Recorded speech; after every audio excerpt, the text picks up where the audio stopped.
sākumā pašas vienkāršākās funkcijas, iezīmēt treknākus vai slīprakstā. Šeit var redzēt, kā var izcelt vienu teikumu kā citātu. Tālāk, kā var sadalīt tekstu sarakstā. Ir divi veidi, viens ir ar punktiņiem, otrs ir ar cipariem. Tad mēs redzam, kā var uzlikt linku uz konkrētu tekstu. Tad mēs redzam, kā var pievienot mazu bildīti ar parakstu.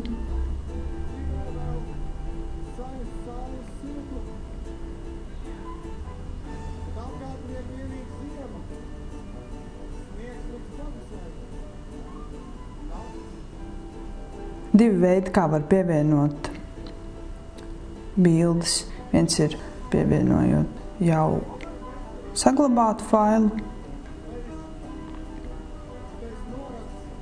Un otrs ir pievienot kā linku. Tas nozīmē, ka bilde jau ir augšuplādēta kādā citā interneta vietnē.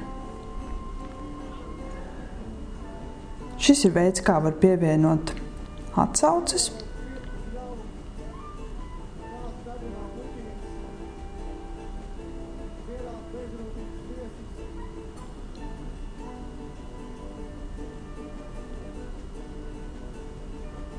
Un video var pievienot vai no YouTube vai Vimeo vietnes.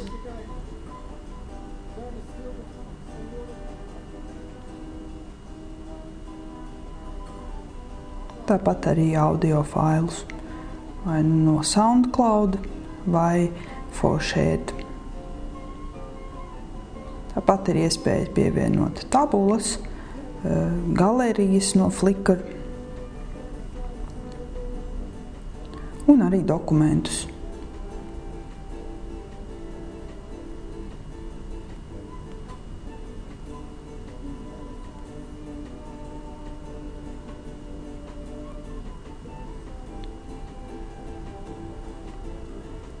Pēc tam to visu saglabājam un varam redzēt, kā tas izskatās.